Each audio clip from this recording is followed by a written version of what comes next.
Well, good afternoon, everyone. This is Dr. April Murdoch coming to you live again here with the Becoming a Financially Confident Woman podcast. And this conversation I've been wanting to have for a while. My background is, of course, you guys know, I work with women executives and business owners to kind of help them create and grow wealth. And when I say women, I tell my clients, people who identify as women, women, women. So if you feel that you are a woman and you identify in that space, then this podcast is for you. And so, I think it was last year, I felt like I needed to make that distinction because I had the privilege of speaking at this person's podcast. I mean, on her webinar, I was invited to a group to speak to a group of folks who identified as LGBTQ plus. And, I never made the distinction or the difference in terms of serving them as an advisor and helping people in the community. People are people to me. And, all of that other stuff, I didn't really think about until I met Miss Joy Young. And so I was introduced to her by a fellow advisor who actually felt that I would probably be a better fit to talk with them about money management and financial planning. And so I didn't realize that there was a fraternity where, and it makes perfect sense. It's a support group, a great place for those who identify as LGBTQ plus in that community, or marginalized or minority, whatever. It's a safe space for them to help them get the knowledge and education and support that they need. And Joy Young is the leader of that. And so I'm excited to have her on there on here to have this real candid conversation about the needs of the community, what may be lacking in the community, what we as advisors need to do to be supportive, be more open, and provide the education needed. So, Joy, welcome to the podcast. I Thank you. so Thank much you. for wanting to come on and have this real candid, transparent conversation. And so thank you. So what I want to do is I just want you to first give me your background. Tell me about you. Tell us about you and tell us about the fraternity, what it does, who it serves, all of that. Absolutely. And thank you so much for having me. So I consider myself one of the most diverse people because not only with the communities that I interact with, just in the corporate workspace. So I'm Joy Young. Now, in the corporate workspace, I operate as a program manager, and I just recently was offered an opportunity as a program director for NSA. So I've been in the corporate side, more on the executive level side, and that is a segregated situation itself by being a woman of color and identifying in a masculine space. So then when we met you, I introduced you to the organization. Now, this is not a D9 organization. However, it is an organization that has been very long standing in the LGBT community. And most people associate fraternity with men. But it actually, we are sisterhood, but fraternity is defined as a brother or sisterhood. And so we identify ourselves as Alpha Lambda Zeta Fraternity Incorporated. We have been around for 18 years. And we are a collective of women that focuses on erudition, which is ever learning, professionalism, community volunteerism, um, political activism, and fraternal sisterhood.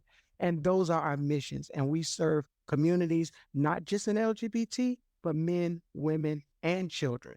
We try to be extremely active where we can advocate. And in that, we try to bring other organizations into the fold because a lot of people do not know the LGBT Greek community is larger than what you identify as the National Panhellenic or the Panhellenic Council community, Greek communities. A lot of people don't know that, but we are large and we exist. And then the other part of me, I am also a life coach. Now, my focuses are manifestation, success, and realization. So, when I'm doing on my podcast, Regal Mindset, I am the coach. I'm a millionaire mystic because I do focus on spirituality as well. And I'm a mindset transformer. And I try to help people, which is why I was, wanted you to come and speak to the people because they don't understand the mindset and having money. They focus on money, but not the mindset on having that money. And so that's, the reason why I'm so glad to have this conversation with you. So thank you for inviting me. Oh gosh, that girl, you know what? You have said so many things. Like my mind, and I told Mhm. you before before we even logged on here, like this is not scripted. I actually Right, usually have prompt questions. I didn't even create any prompt questions. This right, is right. like we just gonna vibe and we're gonna talk. And so you said so many things. So one way you got to back up. I did not Okay. know that you guys were larger. So you're saying Absolutely. that the you're larger than the Greek organizations, like. Yeah, we have more organizations, we have more chapters, and we don't have the years, but we match and exceed on membership and members across the board in the LGBT community. Wow, wow. Because a lot and it happened just like we was talking the other week. I believe everybody has to have a sense of belonging. So that's what Maslow's hierarchy of needs. Mhm. Everybody wants a sense of belonging. And for a lot of us, people assume that we're not educated. So because we didn't go to school, we didn't get into a more recognized fraternity or sorority because it's collegiate. And that's not the case. They were not accepting of us and how we live in our love relationship. So therefore, there was spaces created. And just so happened and that's even in my case. Now, granted, I did go to PWI. I didn't go to HBCU, but it didn't stop me from being able to go. And it doesn't stop me from going into a D9 organization. I felt more at home with individuals that were like minded, with Mhm. individuals that believed and supported me, and we were all on the same path. There's no one in my organization, and right now I'm the Noble Supreme Bastard, so I am the current president of Alpha Lambda Zeta Fraternity. But there's no one in our organization that is not collegiate. Everybody has a degree. Wow. Wow. Every and if and no and we have several that just received their doctorate. We have those that are in pursuit of their doctorate.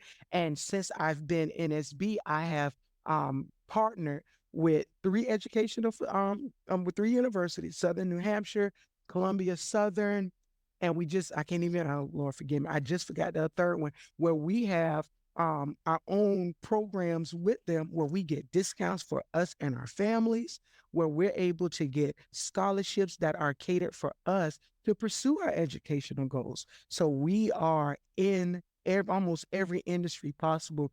I've partnered, and now that companies and organizations are more open to us, we've partnered with, we didn't partner with AAA, but there's other membership groups that offer discounts that we've partnered with.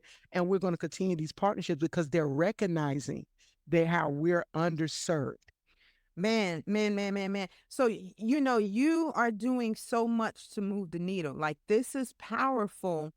I think that no matter who you are, you need support, right? We And need support. to exclude somebody because you may not agree or you may not Hmm. think or whatever. Like, I have a friend and we were talking the other day, and and so, we were saying, like, do you introduce yourself and be like, "Hi, I'm Dr. April Murdoch, and I'm a heterosexual." Like, who does that? Right. Like, Who does? But people why is do. that such a big deal when you need the services? You're a human being, you work, you're in the corporate space, you spend your money, right? You're raising your families. Like, what does that have to do with the fact that you need these Right. services and these products? You know? You know, what we've experienced is that a lot of people put their morale value on the dollar. Mm. And they don't look at it as a overall, okay, money is green. It doesn't matter who hand it comes from. And like some of the things that we talked about during the webinar, a lot of people don't know in 2019, the LGBT community economic wealth power was 3.7 trillion. Wow. Who's serving those? Who is serving that community? So if we're they don't and like and it was actually and I can't think of her name. It was a politician and she was running for president. She was an older white lady. She was running when Hillary was running. And she stated that she didn't know that LGBT people own houses. What do you mean? We're taxpayers. We own houses. We own businesses. We own all this, and all of them are not mom and pop shops. So these are not small businesses. These are corporations. And you think that we don't exist in this space because you're looking at your morality compass towards us. Mm. And I'm like, how does that make sense? That I mean, as a black woman myself, I realized the discriminatory practices in this Mm-hmm. industry, right? And so, I'm in an all white space, male Mm-hmm. space. I always say, and it has been said, so it's not new, it's stale, male, and pale. Yeah. Financial planning, financial services is kind of that way. And so I remember coming into this space and kind of being told like, well, black people don't have money. Where are you going to find the money? You can't. I remember a white gentleman when I first started, like full time, quit my faculty job. And he said, if you're going to work with your people, you're going to be broke. You'll never make any money. Like the black Oh community my. don't have any money. Right. And so, either they put their moral compass on the dollar, right? As far as Mm-hmm. sexuality or ethnicity or both, right? Not realizing the power that we have. And so my desire and the reason why I do this is one, I want to help everybody, but two, Right. I do want to make sure that my community understands the power that they have at, in with the dollar. Like Right. we are hyper consumers, but actually that means we have a lot of money and we boost the economy. We are the economy. Yes, yes. And so when you said the can you go back and tell me the number again in terms of economic? Dollars. Yeah. Right. And so the statistics from 2019, which was the last statistics posted, 3.7 trillion was just from the LGBTQIA economic market. Wow. That's not even color because we know African American has always had the highest. I think it was in 2019, we were in the double trillion, but then the LGBT came in at the 3.7 because what we have to realize is that the era that we're going into is that the not only are we closing in on a financial gap by 2045, it is expected that Caucasians would then be the minority by 2045. I heard that. Mm-hmm. So, with that being said, we're closing the gap. Now, is it closing fast enough? No. But I think that there are a small number of African Americans that are seeing and getting the information that they need, and LGBT, getting the information that they need to make that pivot into the mindset of money. Because yes, we have the money, we don't have the mindset on how to direct that money. Because I was reading Frederick Hoffman's The Tendency of the African, the tendency and trends of the Negro. Mm-hmm. And it's an old article where he was giving hard facts on how we think when it comes down to money. And I was so blown back because this is a white man from what the 30s and 40s time frame telling marketing, this is what you need to do to get their money. And this is why we're such big consumers because we don't value the money in a foundational way. We value the way it looks and it appears. Well, yeah, and I think, there has been a misnomer in our community that you wear your wealth. And Exactly. so, you look wealthy. And I think it has a lot to do with the fact that we don't have generational wealth. Like, when you look in Exactly. our community, like right now, we're the fastest growing first generation millionaires. Mm-hmm. It's in the minority community. But before that wasn't the case. So we didn't have any, like you have kids, right? And Right. so you have something to draw on as a parent to feed to your kid to say, hey, don't do this, don't go there, don't because I've had these experiences. So I have something I can pour into them to guide them. Right. When it comes to finances, we as an African American community, we just really haven't had that level of Right. support and education. And hence, that is the reason why I do what I do, because in the community, we say, education is power. And I remember being young and my Mhm. parent drilling into me that I need to get a college degree, that I need to get an education, Right. because it would open up so many doors for me. And so we're doing that.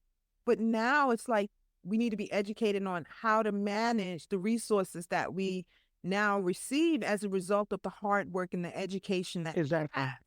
And so that's why I'm so happy to know you and your organization, because you as the leader and the others that I have had the privilege of meeting are really focused on educating and supporting those in the community so that they can have the resources to make different decisions. Exactly. And just like how you stated, and I honestly thank God for people like you, because when we're recognizing the disparities and the disadvantage in the African American community, just imagine how far removed the LGBT is. Mm. Because now you got the African American community that's already at disadvantage, but then we're more religious than any other culture. And then so if your child is gay, you're gonna kick them to the curb. So now you got this whole separate group that's trying to fend on their own, and they're put at the beyond bottom of the barrel. So that's why we have houses. We had and you ever seen the show Pose when they had those damn okay. So they started what they call a house. And these are where straight LGBT kids get together and they form a family, Mm. and they can live in the worst conditions, but they had that family because their parents kicked them out. This has happened over years, way before I was born and even up to now. And they have where they're pushed out of normal life and they're put in these situations where they have to fight with each other. So if we already have this big issue with African American, you can imagine Mm. the separation that LGBT has. So in the past couple of years, we work with an organization called Yes Empowerment in Baltimore, Maryland. Our organization did some extremely large donations and things to them. They are drop-in youth shelter. We did not know that it was that many kids living on the street, nowhere to go, and all they can do is drop in, take a shower. They were able to get mail there, get a meal, and then they had to leave. So our organization found this organization, and we went and made these large donations, but it opened our eyes saying, we didn't even know this was still going on in the community. Wow. As a former foster parent, I've seen so many older teenage, openly LGBT kids that remain in the system because nobody wants to deal with them as if they have a disease. Oh my gosh. Yeah, and I will say, like, I think it was last year I had, no, the year before last, I had the privilege of meeting a couple, a lesbian couple. Didn't know they were, of course.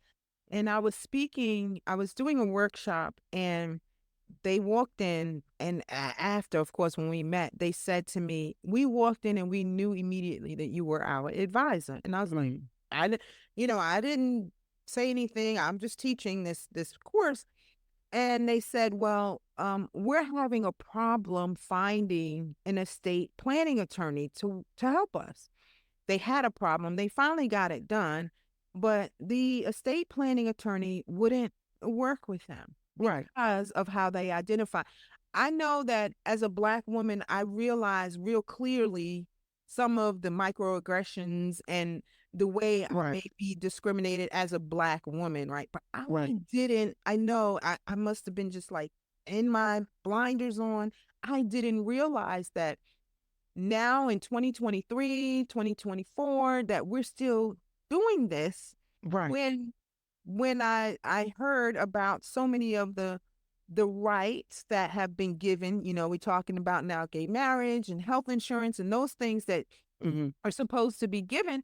I had no idea. And this was a white couple, so they weren't even yeah. Black. You But would think. yeah, they couldn't get an estate. And so, ironically, I called a couple just to test the waters and go, Mm. "Hey, do you work with LGBTQ plus community?" And the people that I called gave me pause. Like, they Right, literally had to pause and think about it and gather their thoughts and then articulate it. And I thought to myself, what the hell is going exactly. on? And you would think like, where are we? What year we in? But it's like I shared with you about my personal experience. When I joined the company that I worked for, Mhm. they didn't even have the option for me to select my wife as my partner on my health insurance. Wow. And so when they fix that, then when I'm reading the services that we can receive, it clearly stated in because your employer tells the insurance company what benefits you can partake in. So people have to understand that it's not a one shot fit all. I mean, a one size fit all. Yes, you may have Blue Cross and Blue Shield, you may have Signal, you can have all of these, but your organization says pick and choose what you can have under the policy and plan. Exactly. They had selected because they were an older white company, good company. They never treated me different. When I had an issue, they stood up for me. So we never had an issue where I felt like I wasn't accepted as who I am. Mm-hmm. But they had stipulations where we had to be a married heterosexual couple to receive certain benefits. And I'm like, but I'm paying the same premium they're paying, but actually more because I'm paying for family. Right. And they had to go back. Like, Exactly. And but they had never had this issue. This is why I advocate for a healthy DEI established program, not recognition, but a program at every organization because these are things that people don't pay attention to. Yes, we got diversity, we got inclusion, but nobody looks at equity as an issue. And that's where you are fair and playing fair across the board.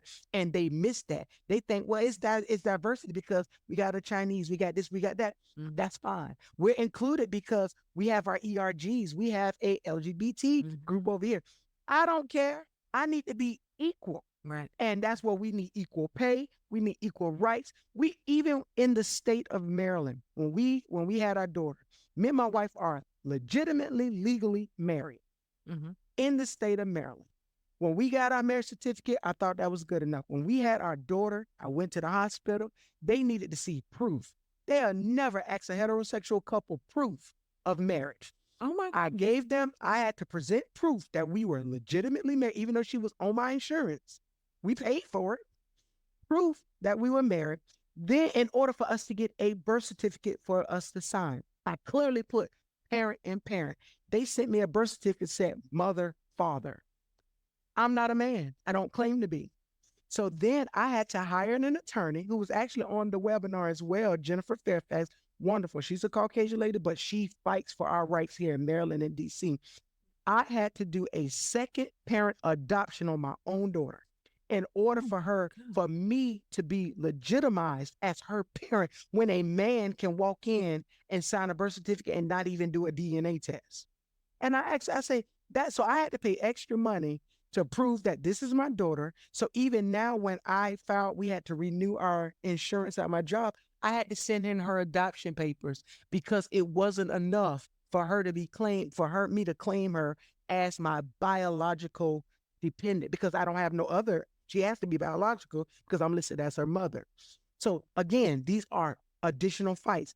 And then on top of that, when I was working for Jennifer, she said, if you would pass away right now, my wife legally would get every benefit Social Security has for her, but my daughter wouldn't because the birth certificate said father, and they would petition it and say that she wasn't legitimized unless I did the second parent adoption. Oh my gosh.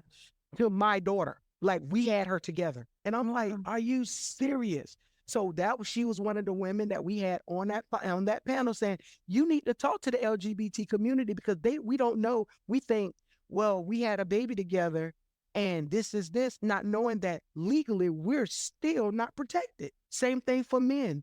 They're not protected. We knew a couple who both had an insemination with their donor, Mm-hmm. came out with two babies that had their both DNA, and they still had to fight to put their name on the birth certificate, even though they were biologically theirs. We're an underserved market on every aspect of it.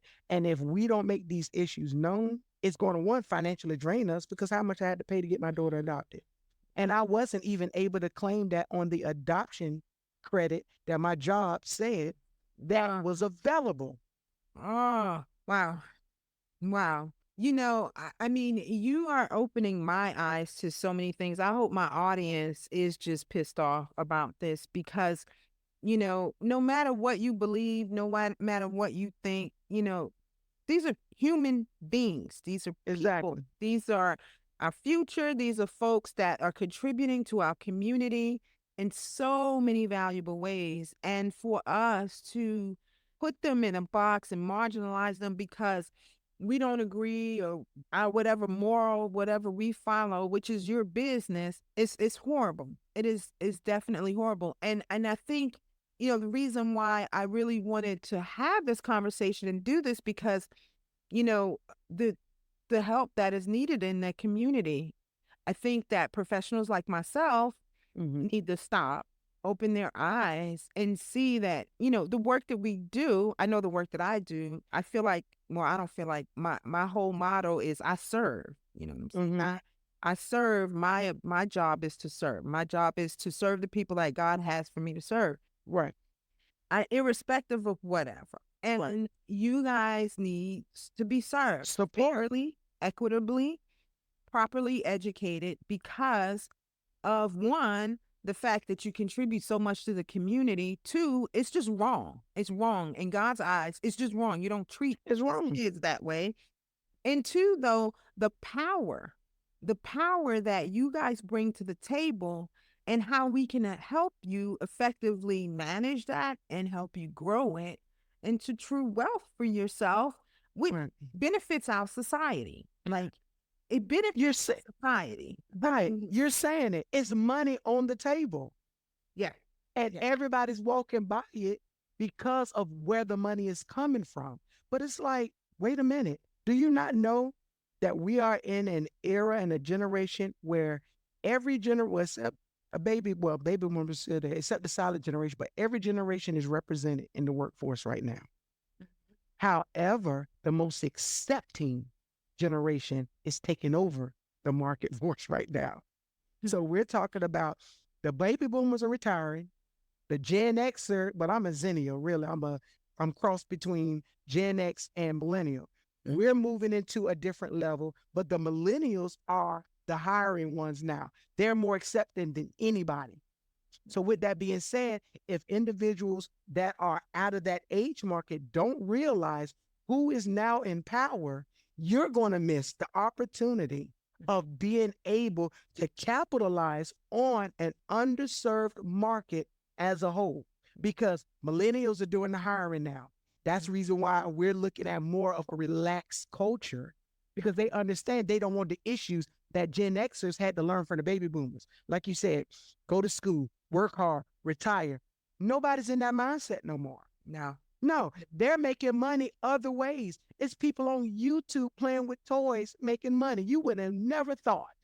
Because we were taught, my Gen X side was taught by a baby boomer. I was raised by a silent generation. I was raised by my great grandmother. Okay. So I have all of that. And they taught me, go to school, you do this, you keep your head forward, don't say nothing to them. My dad even said that one time to me. Well, don't go up against them. Just I said, Daddy, I'm a grown woman. If I want to cuss them out, I'm gonna cuss them out and walk off their job. They don't own me like that. But he was in the mindset of white is right. And I'm like, Yeah. joy is not there. Mm-hmm. And so, and when people realize all of these play a big impact in the way money is moving. Yeah. Yeah. Yeah, we need to wake up, y'all. We definitely need to wake up because there is an opportunity to serve a community that is underserved. And I mean, let's face it, it's an opportunity to grow as a community financially for both.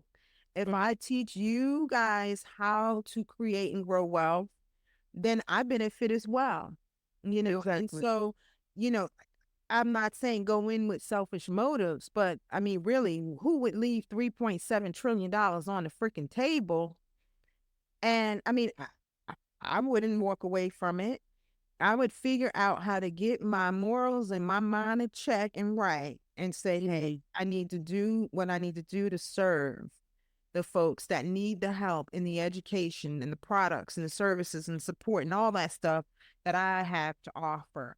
And Right. so you are blowing my freaking mind. So you said not accepting. Do you have, I mean, you talked about the health insurance. I mean, do you have Mhm. any other instances where, this has happened to you or maybe somebody that you know that, yeah, I guess that's the Yeah, question. it honestly, it happens quite often, so a lot of people don't recognize it as an issue. I'm one of those people. I recognize everything as an issue, like, cause I'm going to question everything because I'm overly involved in a lot of stuff, and because I'm such a hard advocate for DEI on every level, I'm going to always look at everything as that. And Mhm. so when you brought up about the financial, it brought up a conversation I had with some real estate friends of mine. And first, back in the day, if an African American moved into a certain community, it was, oh, it's bringing it down, the value down. But the running joke, which is shown to be true, is that if an LGBT couple moves into a neighborhood, people start buying in that neighborhood because they know the value that they're bringing into the neighborhood, which in turns increase the value of that land. Sickening, but true.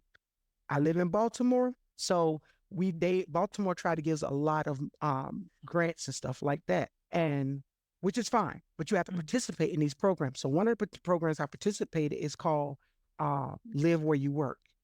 So Mhm. if you go to this thing, you walk around the neighborhood, you can get an extra $5,000. So I went and took the little tour. Guess what neighborhood they took us in? Patterson Park, which is one of the highly sought after LGBT dominated community. All you saw was these flags in the store corner windows, flags, LGBT, and I took note of that, and I started laughing because I'm like, I had this conversation with my friends. I thought this was a joke. Why would you take us through this community to show us the beauty of Baltimore? And then I'm looking at these row houses, which is a common house in Baltimore. It's like a brownstone or a Mhm. townhouse, but they call it a row house, but it's much slender. They're 966 square feet, but they're going for $559,000 Mhm. in this area. And I'm like, are you using LGBT? And then they had the couples to come out, they're walking their dogs, they're giving us Mhm. coffee and donuts from their shop. And I'm like, this is really a true thing where you're telling me that if you see an influx of LGBT individuals purchasing in a certain area, people are going to start to say the market is going to determine that that is now a more valuable because LGBT is putting in their money and their presence in that community. And it comes that these individuals value their presence and their community. So they're going to invest in it. So now it raises the market value of that area. Wow. Do you think it's because the LGBTQ I know it's a lot of letters. I community? forget to. Yeah. Yeah. Do you think because the community, I'll just say that, the community takes better care because they're more sensitive to the criticism of them as a community, and so they feel like, because it's like this. I can give you an analogy maybe. So as an African American woman, financial advisor, there are times where I go to places with other financial advisors of different Mhm. backgrounds. They can be white, different colors. But I noticed that they may be a lot more relaxed in their dress. Like Mhm. the guys may not necessarily wear a tie. And some of the women might have on flip flops, and they identify as a financial advisor, financial planner now. But myself, I always feel like I have to be like A certain terror. right. So Yeah. I have to have this formal corporate persona in the way I dress. I've got to make sure my nails and my hair and my suit is on point, and I have the right heel. Because I feel like, and I've heard that they just looking at me a little bit more They are. intensely than they would look at the dominant community who works in this space. So do you think that that is the case in the community where it's more beautiful or it's more well taken care of than Well, other communities? You think that is the reason why it's that? I think that's partial. Okay. So yes, I do believe that is true because most of the most LGBT are earthy type individuals, Mm-hmm. and they also have the very flamboyant. So it's like a mixture. It's a plethora on a spectrum here. So if you're planting gardens, you're more earth friendly. You're more aesthetically. You want to use natural this, and that's investing because it's more expensive to eat healthy than it is to go get a cheeseburger. And that's how you look at it. But then now let's look at it from a culture perspective.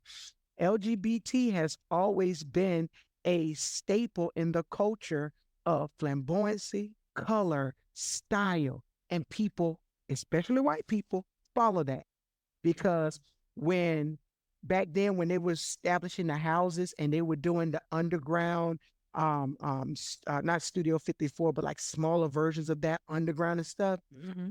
Madonna came on the scene and started voguing. Well, they've been doing it. Mm-hmm. You just brought it to the limelight. So you're taking this culture just like they take African American culture and they misappropriate. They do LGBT. So they're looking at well, it's something about them that brings things to life. Hence the rainbow. They're bringing it to life. So why not appropriate that and then associate that with healthy growth?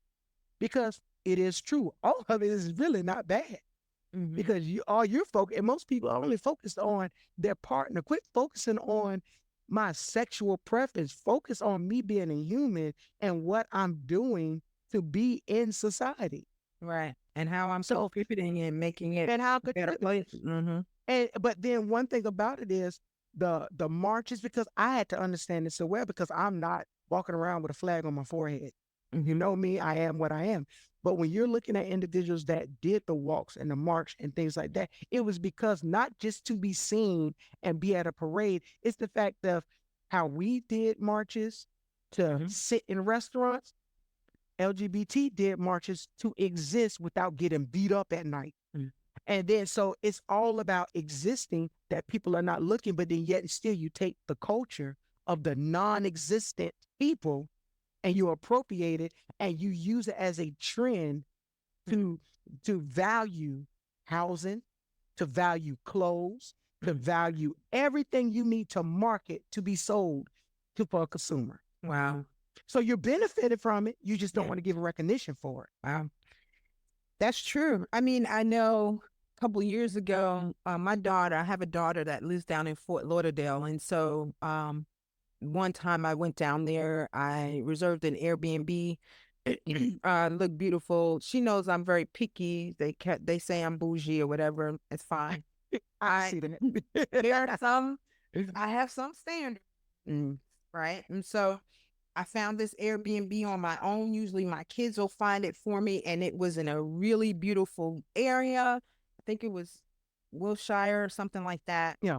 And so I had my daughter come, she came and she's like, "Oh, mom, this is a gay part of town. Like this is," Yeah. I was like, "Oh," and it was beautiful. I mean, the houses, the streets, the when you left that, I guess 3-5 mile radius, it changed.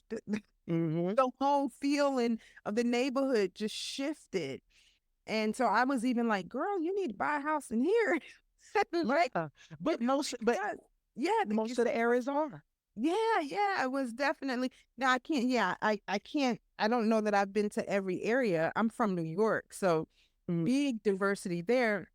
But it was very apparent to me that when there is a large concentration of people from the community there, the mm, community itself looks different, feels different. It's actually sometimes a lot more beautiful than yeah. that I even live in. I'm like, whoa, I want one of these houses.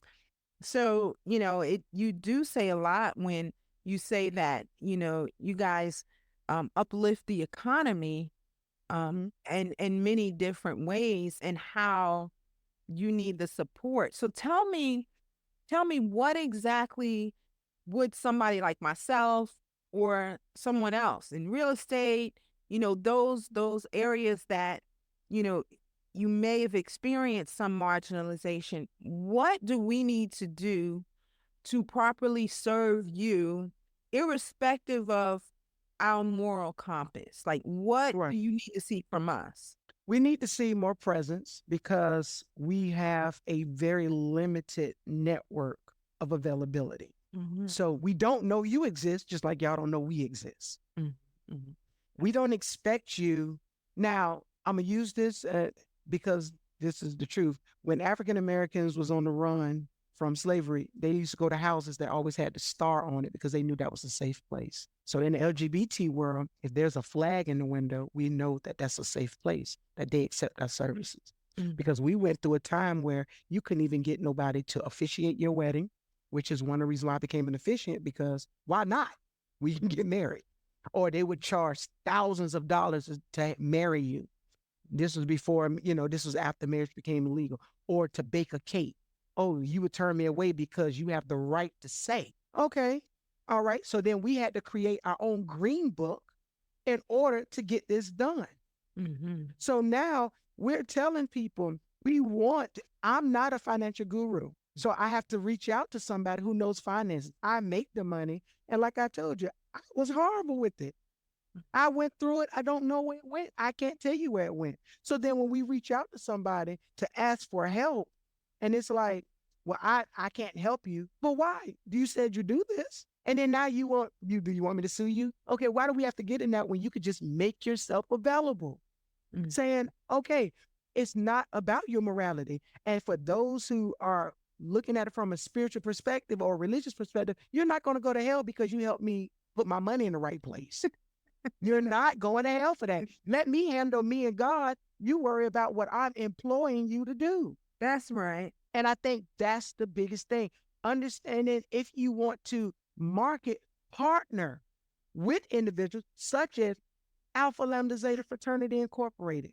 We can put you in other spaces, but we're not an all in all. But there's other organizations out there that you could partner with to get your name out there. And we do a lot of word by mouth because when I found One United Bank, the nation's own largest Black bank, oh, I was putting them out everywhere. Mm-hmm. We gonna set an appointment for the president to come and talk to us because again, we want fair banking too. Mm-hmm. Mm-hmm. We want to be supported too. So it's like people are going to find out because we're basing off of the experience. I'm not going to recommend you when we don't have a good experience. Mm-hmm. And same thing. I'm from Florida. You live in Florida. I'm born and raised in Florida. So I know how racist and I know how discriminatory Florida is to LGBT. But Florida get the biggest influx of tourist dollars in the month of May for Sweet Heat, which is a large LGBT woman only pride event. We flood Fort Lauderdale and Miami in the month of May for Sweet Heat. And I sat there and said, do y'all know it's still illegal for LGBT represented individuals to adopt in Florida? They haven't changed that law yet. And it's 2024. But we take our money and go flood Miami. Wow. You can take our money, but you don't want us to be equal in Florida. And I'm from Florida. Wow.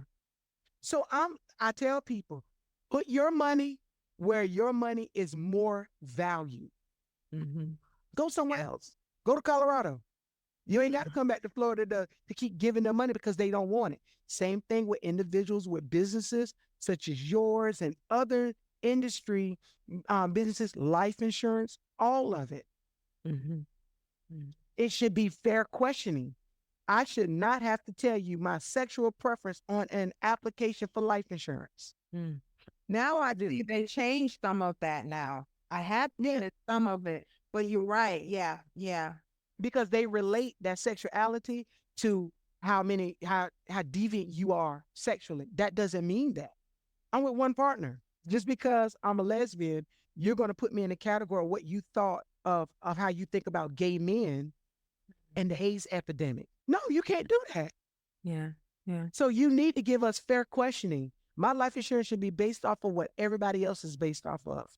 As an African American, I'm already fighting those numbers because you want me to be at a certain weight, which is not my weight. Mm-hmm. Yeah. So a Black lesbian got a double whammy here. Yeah. Yeah. So again, be available to us, be fair to us, give us that equity because we're here. We're not going anywhere. It's only continually getting stronger. And again, that 3.7 trillion was in 2019. We're in 2024. It's time for another consensus to come out. Wow. And France just elected, I think, what, a couple of weeks ago, elected their first openly gay prime minister. Yeah. We're present. Like, this is not anything that's going to fall by the wayside.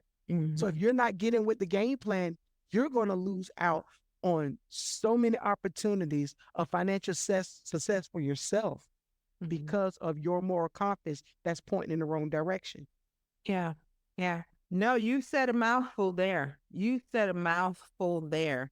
Oh my gosh. I mean, you are the bomb. I love just Thank listening you. to you and talking to you because you have schooled me.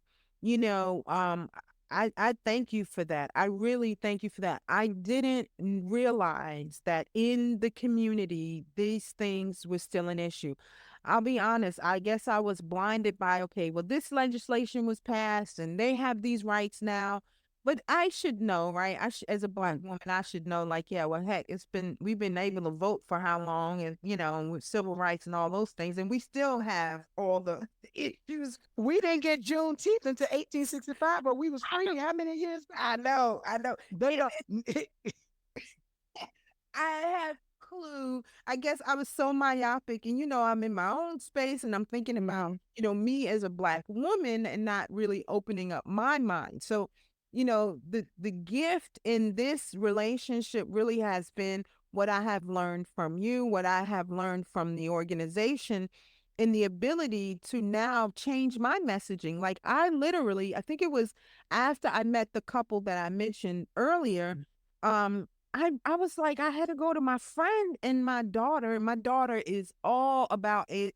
I mean, so many of her friends are identify that way. And I remember her being in high school and them all coming to my house. And, she just shared with me like a couple of her friends' parents still don't know that they identify that way because they know that they would disown them. And I, as a parent, I'm like, oh my God, that makes me sick because I mean, these are my children. Right. This is what God gave me. And so, they always came over and hung out, and I never like that, made them feel weird. And one still comes over today and hangs out. So, but I really didn't pay attention. And Mm. so forgive me for that. But I also then was prompted to go onto my website and communicate like, hey, Woman and Woman Financial works with everybody. Right. If you need it, no, not say everybody, but regardless of sexual orientation, of course. That's what I had to say. It's like, listen, Right. I don't care how you identify, these services are available to you through my firm. And I really wanted to make that loud and clear. And I put it on my website on the bottom, but I'm like, is that enough? Like, what do I need It's enough. to do? It's Okay. enough because one thing you mentioned in the beginning of the conversation and the fact that your company is woman to woman. Let's look at the word woman, and which is now a huge argument with our transgender sisters and in the transgender community because Mhm. everybody want to associate woman with gender. Yeah. They never argue that they are females. They argue to be seen as a woman, which is represented. And that's where everybody's getting it mixed up. And and it's easier. So if you want to be seen as doctor, you put the DR in front of your name. So if I want to be seen as a certain way, I put it there so that that's how I want to be represented. That's how I want to be seen. And that's all that women of the transgender community is asking to see me how I present myself, not what I got in my drawers. And that's what everybody is going for. And it's like they never said there was a female. They said I'm a transgender woman. I love the femininity about myself enough to what that is what I want to be on the show front. Just like in the transgender male community, they want their masculinity to be number one. Mm. Me as a lesbian, I dress masculine, but I'm 100% woman. I don't deny that. My pronouns are she, her, pay me, I'm rich, millionaire. You can add whatever you want to. Yeah. And that's important. The fact that your company is woman to woman is going to appeal to the woman because you value them as they present themselves. Mm-hmm. Mm-hmm. Because if they come to you and say, my name is Patricia, and you looking at, you might see an Adam's apple, but that's still Mm-hmm. Patricia. That But let them go to somewhere else. They're gonna look at, well, your documentation says your name is Patrick. Well, that's not what I came here for. yeah. You can't respect that about me, then we can't do business together. And that's another, again, underserved market because everybody's trying to fight them on wording. Screw the semantics. They got money too. Yeah, really. Yeah. They have children that they're trying to prepare for too, because prior to the transition, what if they have biological children? Mm. And again, people have to put all of that to the side and say, we're dealing with the person. I don't care. You can come in a ball gown and Tim's. I don't care. Mhm. What do you want to do about your success? Yeah. Yeah. And I think that is a good note to the folks out there listening, especially the Mhm. professionals, the business owners.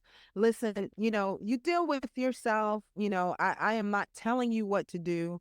I am imploring you, though, to really consider how you're treating people who are not like you. I'm really imploring you to think about what you're thinking about and what's important. Is somebody, every business is not for the community. Every person is not, and that's fine. You take with what you will. But I know for me, for woman to woman financial, because of some of my experiences and my background, there's no way that I would, as a business owner, shun a community away because I don't live like they live. Right. So period, point blank. And I think, and that last thing is like, I guess, is there a certain etiquette or certain things that we should do as business owners so we don't It is. we don't piss you off? And It's that I, what's some example? first, don't be afraid to come into our space. When I say that, we do national pride events, and I'm gonna say every state across the board. Typically, some of the largest. New York is large. They have a large LGBT community there. And Atlanta has two. They got white pride and black pride. So you got two. Show up. We have events where there's promoters out there that are legitimate, where you can go out and they have in the park events. They have events where you can go in and set up a table, promote, buy an ad, put yourself out there because we know that it's going to get that visibility. Be open and friendly because just like the Bible says, he that has friends must first show himself friendly. So if But let you're me not ask showing you this: yourself friendly, then do you have? I guess just like, and I don't mean to cut you off, but but you know how in the community sometimes I get people that'll email me and be like, "Yeah, I want to work with a black advisor," right? And it's like, okay, that's great. oh, I do that. Do you right? But do you? Is it? Is it like, well, if you don't identify the way you identify, it's like if you show up and you be present, like you don't want to do No, is that like be yourself. No, be okay? yourself. So give you an example. The reason why I'm pro-black, I'm always go there first. Mm-hmm. Now, if you mess up, I'll go somewhere else. But not you. I'm talking like my I understand. like with my doctor. When my wife looks for my doctor, she know my criteria. They need to be black, they need to be a female, and they need to. My third would be from an HBCU. Okay. Why? Because I feel like you're going to represent me better. Okay. You feel comfortable. That's what I feel Really comfortable, and especially with somebody that knows me. yeah. Exactly.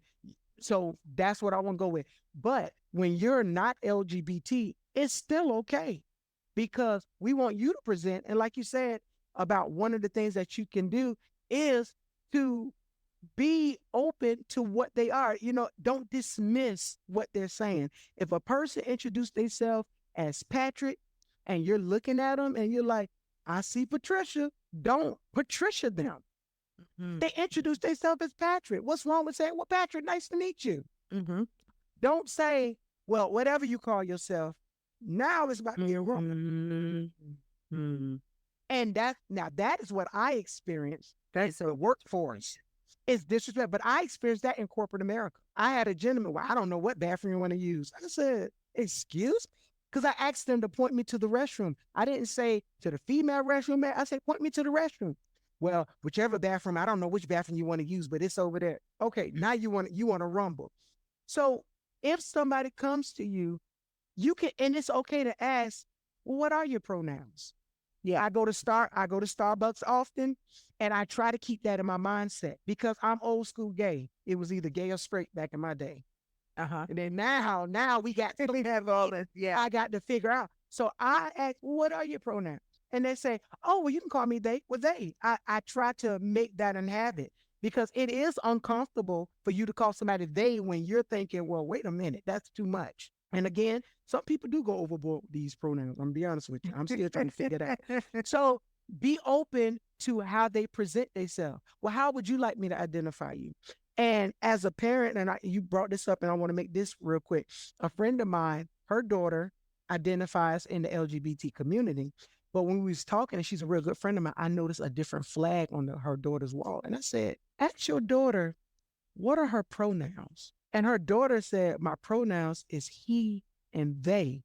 And she stopped, and I said, I felt in my spirit to ask that. I said, because that flag don't represent what you're telling me what she identifies as. And I said, and she said, well, let me call you back. Let me go talk to my child. Go talk to your child because it's a reason. I said, the reason why y'all not connecting because y'all not having the conversation. And it boils down to a conversation. It's okay. And and let me give you a word of warning. There are some trolls out there that are going to test you to get you into that battle of gender, pronouns. And it's okay to say, listen, I don't like your attitude. That's the reason why I want to deal business with you. Because it's a guy, I can't think of his name, that's on TikTok. He literally, whatever. She says she's transgender. She got facial hair and everything like a man. So it's natural for people to say, okay, sir, you're misgendering me. Listen, I didn't. Well, I mean, yes, I apologize, but they're doing it intentionally, and you're going to have that. And it's okay to say, you know what? I don't think that we're best fit for a working relationship, and walk the hell on. They don't owe you nothing, and you don't owe them nothing, as long as you're being respectful of what they're presenting.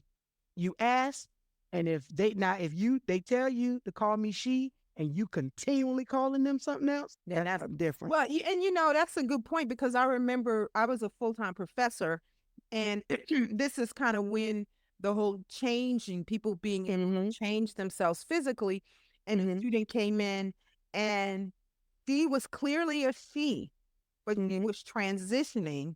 And so she asked me to call her something else. No, I think it was a he who was transitioning to a she, and he was asking me to call them a different name than what was on the roll.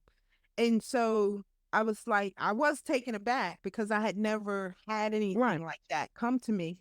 And I said, well, I said, in full transparency, you're gonna have to be patient with me.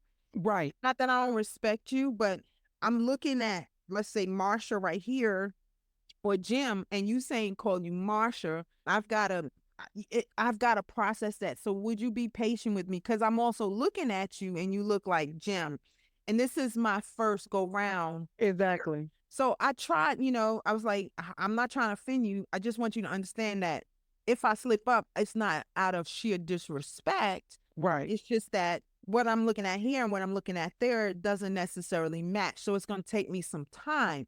And I think, and the student didn't seem to be offended or anything. I think what you're saying is, be transparent and be authentic about it, not be disrespectful because you refuse to accept the way people identify themselves.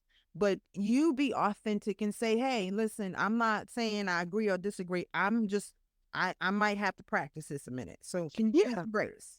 And it's a level of maturity on the other person's side. Because when I'm working my space, and I know, like, if we're having conversation and I notice that the person is jumping around, whether they calling me, and I say, it's okay to call me Joy. And they were like, thank you. I can sense that they was trying to get it right. But if you looking at me and I got on a bow tie and I got long hair and we're talking, I'm okay with it because again, one of my pronouns is pay me. I don't care. Pay me. So I would, and I tell them real quick, it's okay to call me Joy, and they're like, thank you, Joy. And I say, It's okay. Everybody's not like that, and you're Yeah. going to encounter people like that. And it's okay, April, to say, you know what? I just don't think this is a good fit because I'm not intentionally, but I'm also not going to be enticed into an antagonistic relationship. I'm not going to be Fully. over your over your pronoun. You choose who you want to be because it's people that's calling themselves X, Zon, Zer. Joy Young is not doing all of that. Right. I don't care what community I'm in. I'm not going to go through all of that. I don't have time. I got other stuff I need to think about. So I will call you by your name, or like I do with my frats, we call each other frats. It's general.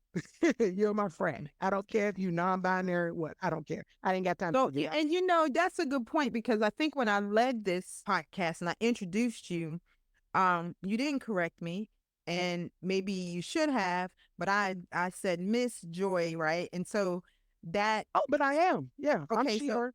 that's fine. So, but what I need to do, you're educating me, you schooling me, is ask how you want me to call you. Like, what do you want me? You know, what do you identify? You just, So yeah. that way, Oh, yeah. I would say it would. Yeah, I would say more of, do you have a particular pronoun you would like me to address you as? okay, okay, Because if you, because then you get the, what you mean identify as, what you trying, not, nobody got time for that. Do you have a pronoun that you would like me? And they're like, oh no, I'm she, her. Okay, we're good to go. Oh no, I prefer they. Okay, that's fine. They, and you, it becomes habit forming. You have to say it right, over. I do it now. I have to stop myself and I'll be like, they, even when I'm talking about some of my frats, I have to stop myself and, put it in. So it takes time, and nobody's faulting you if it takes time. If you put forth the effort and it's sincere, it will be received. Point blank period. And if they don't receive you, yeah. to the curb. Oh, I'm with you. Listen, I'm not Exactly. going to work with anybody that is tough to work with, and I'm sure they don't want to work with me. I will be very clear that, hey, listen, I'm probably not the best fit for you. Maybe Exactly. you can go to this one, and good luck, deuces, because I like And be done at with it. night and I like peace, so I'm not going to do that, Exactly. and I'm not going to intentionally disrespect someone. So I thank you for giving me some tips as a business owner and my listeners tips as a business owner if they decide to really put aside their biases and whatever they have to really embrace the community so that you all can get the services that you need and everybody profits, everybody Mm-hmm. benefits from it. So I know we're over time because this conversation was so freaking good. I thank you so much for your time. I know you're Thank traveling you. and you got to get out of town. And so I thank you, even on your vacation, you took the time out to kind of stop in and help me and talk to me and educate my audience. Is there anything else you want to end off with? How can people learn more about your fraternity? Maybe if they want to contact you for some of the coaching you do, what? Thank you. How would you like them to do that? Absolutely. And again, thank you so much for having me. I can't wait because we have a lineup in February for our financial discussions. So we'll be seeing each other again very soon. So we're looking forward because we want to hit these people when these taxes hit. Come on and get and get their money in the right way. But if you're interested in the LGBT organization, and even if we're not a fit for you, because we do focus on aggressive lesbians, non-binary, those of that nature, we can direct you in another way. Not a problem. You can always follow us on you go to our website, alpha lambda zeta.com. You'll see my face up there. You can always inbox us. We will help you and get you to the right. We have a lot of friends in the community. We'll get you somewhere, you know. And if you're looking for any type of coaching, you can always check me out on TikTok, The Winning Circle, 88, I believe. You can catch me on Facebook, Joy Young. I always got something to say. And I just want to be a help. If there's anything that I can assist you with, even if it's your wedding, you can go to pragmalove.net. And I do travel for a fee, but we're here to help you and or get you the resources that you need for success. Awesome. And listen, if you're out there and let's say you have been um banished by your family, you have been kicked out. Joy mentioned that earlier, how families are just not as accepting and loving because of your lifestyle.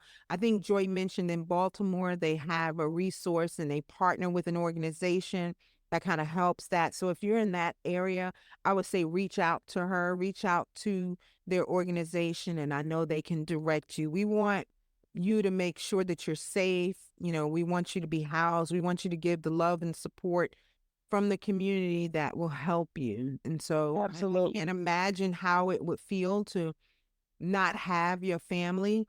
And so I think Joy's group, the fraternity, could be a really good family for you. So if you're out Yeah. there and you need that love and support, then I would encourage you to reach out to her as well.